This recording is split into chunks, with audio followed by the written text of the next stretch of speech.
My name is Dr. Farzin Shahrokhi and I'm a clinical psychologist. In this episode, we are going to discover if there is any specific love language that can affect our intimate relationship. I hope you are going to enjoy this episode, and I would appreciate if you like the video and also subscribe to my channel. Then you will get the updates when new episodes are published. The 5 love languages describe how people receive and express love in a relationship. Knowing your partner's love language and communicating based on that can make you both feel loved and valued. Everyone wants to express their love and show how much they love the partner.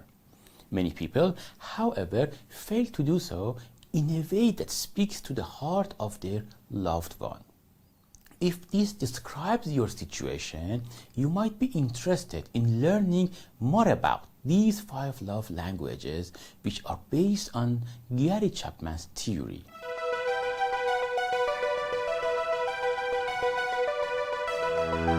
But what are these 5 love languages?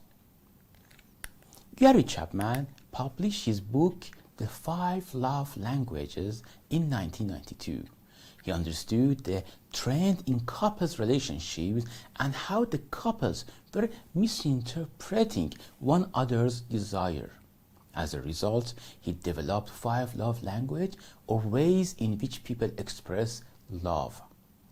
They are as follows: word of affirmation, quality time, physical touch, act for service, receiving gifts. We are going to discuss each of them.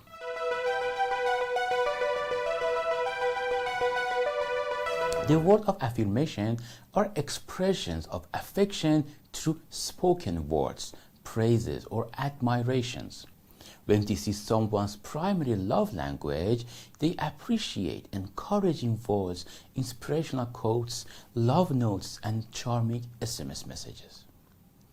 You can brighten this person's day by complimenting them or highlighting what they do well and you love them.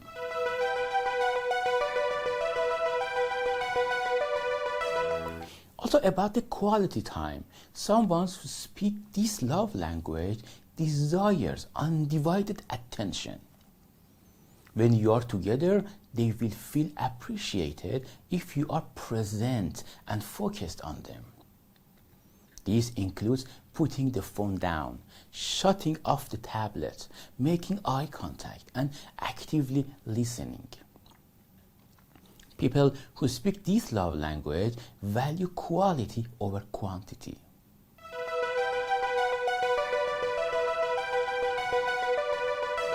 Also, the physical touch. A person who has physical touch as their primary love language feels acknowledged through physical affection. Apart from sex, people feel loved when their partner, for example, holds their hand, caresses their arm, or gives them a massage at the end of the day. A perfect date for this individual would include cuddling on the couch when drinking a wine and watching a decent movie.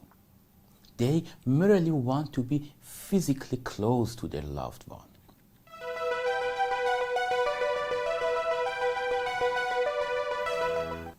Also, acts of service. A person feels liked and valued for acts of service when someone does good things for them, such as helping with the dishes, doing home chores, vacuuming, or putting gas in the car. They enjoy it when people do modest things for them, and they are frequently observed performing acts of service for others.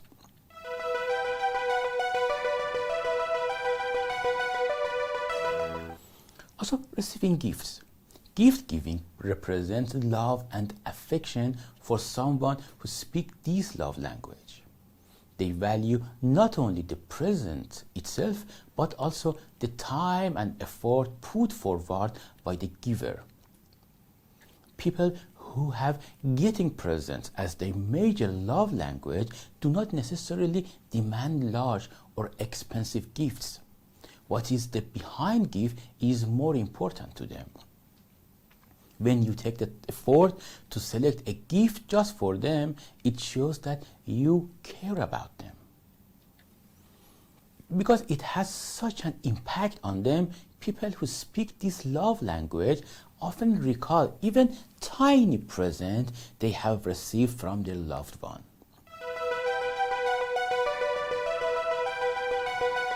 So question is how to identify your love language. For that, do you feel more loved when you are in a relationship if your partner, for example, tells you, I love you, or compliments you on anything you do? Or will you be surprised with a thoughtful gift? Or are you planning a trip for just two of you? He walks with you and holding your hand. Answering these questions could help you figure out what your love language is. You may also think about the kinds of things you ask for in a relationship or how you communicate your love to your partner.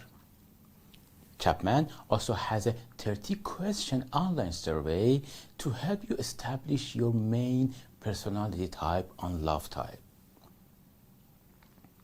Your partner's love language may differ from yours. Misunderstandings are inevitable when couples speak different love languages. If you learn to speak your partner's love language, they will often feel cherished and appreciated. As a result, you will have a happier relationship. But the question is, how can love language improve relationship? We all express and receive love in unique ways. Understanding such differences can have a significant impact on your relationship. This, according to Chapman, is one of the simplest methods to strengthen your relationship. Here are some other ways it could be advantageous. It encourages selflessness, because when you make a commitment to knowing someone else's love language, you put their needs ahead of your own. This is Chapman's theory's basic premise. Couples should work together to learn their spouse's love language rather than attempting to persuade their partner to learn theirs. Of course, both persons should ideally wish to express their love in a way that is important to the other one. The whole point of exploring your love languages together is to figure out how to love your spouse in a way that is meaningful to them. Empathy. You begin to sympathize with your partner as you discover more about how your partner experiences love.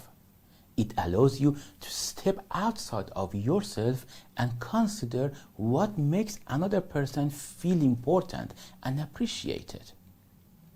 When couples commit to learning and practicing the love languages, they improve their emotional intelligence and learn how to prioritize the needs of others over their own.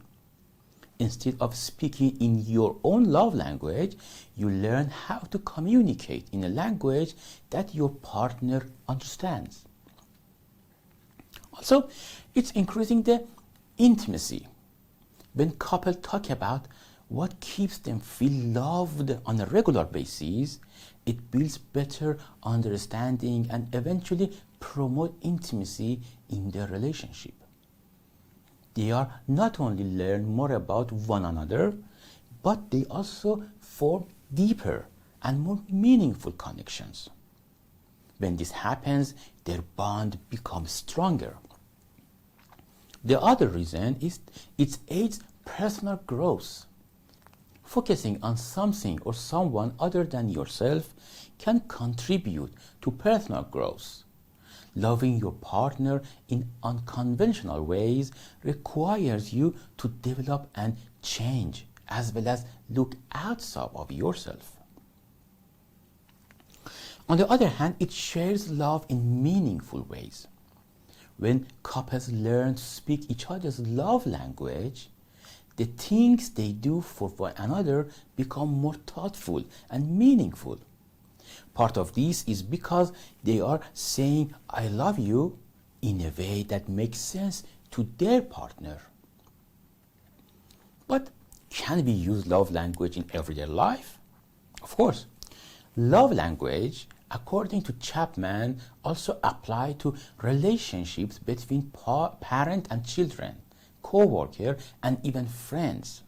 For example, if your child's primary love language is word of affirmation, they may prefer to hear verbal praise like "I love you." A co-worker may feel appreciated in the same way. Your love language may also shift from time to time.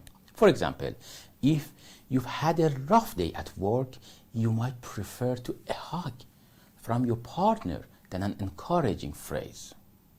The idea is to talk frequently and ask what your partner requires to keep them feel loved, so put it into action. You and your spouse can both benefit from learning each other's love language. Speaking your partner's love language may need some work and thought, particularly if it differs from yours. Remember that healthy relationships are formed through attention and effort. The good news is you can improve your relationship by understanding and using your partner's love language. And if you both commit to act on love language of the other one, you will not only be deeper in love, but also your relationship become happier and more meaningful. Your personality profile and strengths of basic needs of your own and your partner has crucial effect in your satisfaction in life. You may refer to my course on Be Your Own Relationship Counselor. I will leave the link in description and I appreciate if you check it out. Thank you for watching.